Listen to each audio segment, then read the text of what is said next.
பழம்பெரும் நடிகை சரோஜா தேவி அவங்களுடைய இறப்பு மிகப்பெரிய அதிர்ச்சியும் சோகத்தையும் தமிழ் திரையுலகில் ஏற்படுத்தி இருக்கு. பிரபலங்கள் நிறைய பேர் அவங்களுடைய இறப்பு தெரிஞ்சுக்கிட்டு இரங்கல் பதிவுகளை சமூக வலைதளங்கள்ல பதிவிட்டு இருக்காங்க. சூப்பர் ஸ்டார் ரஜினிகாந்த் அவர்கள்ல இருந்து முக்கிய நடிகர்கள் நிறைய பேர் ரொம்ப வேதனையோட இந்த ஒரு விஷயத்த பதிவிட்டு இருந்தாங்க. அந்த வகையில மறந்த நடிகை சரோஜா தேவி அவங்க ஒரு முறை சென்னையில தன்னோட பிறந்த நாளை கொண்டாடி இருக்காங்க. அப்ப சினிமா அனுபவம் குறித்து நடிகர் சிவகுமார் மற்றும் எம்ஜிஆர் குறித்து மனம் திறந்து பேசி இருக்காங்க.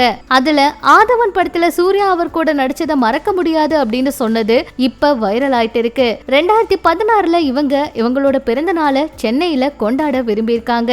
அதுக்கு உதவியா நடிகர் சிவகுமார் அவரும் இயக்குனர் மனோபாலா அவரும் குட்டி பத்மினி அவங்களும் ரமணா அவங்களும் உதயா அவங்களும் ஹேமச்சந்திரா அவங்களும் இருந்திருக்காங்க. அவங்களும் கலந்துக்கிட்டாங்க.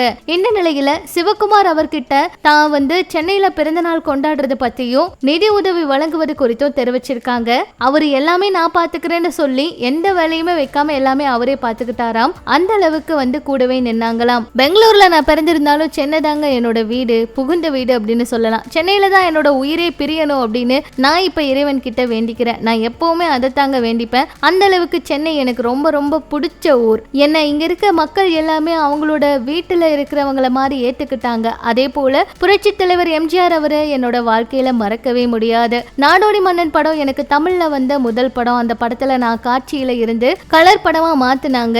இதுல நான் அறிமுக நடிகை, எல்லாருக்குமே என்ன தெரியணும் அப்படிங்கிறதுக்காக அப்படி பண்ணாங்க. அந்த படம் மிகப்பெரிய வெற்றி படமா அமைஞ்சது அப்படின்னு சொல்லியிருக்காங்க. எம்ஜிஆர் அவர் நிறைய விஷயங்களை கத்து கொடுத்தாரு. அவர் கூட சேர்ந்து நிறைய படங்கள்ல நடிச்சிருக்கேன். ஒருத்தர்கிட்ட எப்படி பேசணும், எப்படி நடந்துக்கணும், எப்படி இருக்கணும் அப்படிங்கறத அவர்கிட்ட இருந்துதான் கத்துக்கணும். அவ்வளோ நல்ல மனிதர். சென்னையில இருக்க ராமாபுரம் தோட்டத்தை பார்க்கும் போதெல்லாம் வருத்தமா இருக்கு. தமிழகத்துல இருக்க எல்லாருமே அவர் தெய்வம் போன்று மதிக்கிறாங்க. நானும் ராமாபுரத்துக்கு போய் நிறைய முறை உணவு சாப்பிட்டிருக்கேன். நீங்க அவரை தெய்வம்னு சொல்லி நிறுத்தி விடாதீங்க.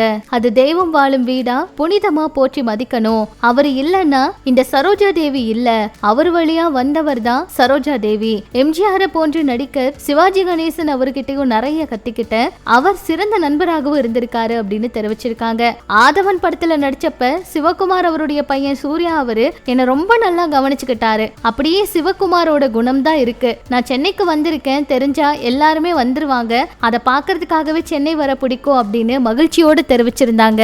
அவங்க ஆசை கடைசியில சென்னையில தான் உயிர் பிரியணும் அப்படின்னு சொல்லி, ஆனா அது நடக்காமே போயிருச்சு. அவங்களோட கடைசி ஆசை இது அப்படின்னு சொல்லி சமூக வலைதளங்கள்ல அவ்வளோ வைரல் ஆகிட்டு இருக்கு. அதுவும் நல்ல நடிகை, தமிழ் மக்கள் மேல இவ்வளோ அன்பும் பாசமும் வச்சு தமிழ் படங்கள்ல இவ்வளவு தூரம் அவங்களுடைய திறமையை காண்பிச்ச ஒரு நடிகைன்னு சொல்லலாம். சரோஜா தேவி அம்மா அவங்களுடைய இறப்பு மிகப்பெரிய வேதனையும் சோகத்தையும் தான் ஏற்படுத்தி இருக்கு.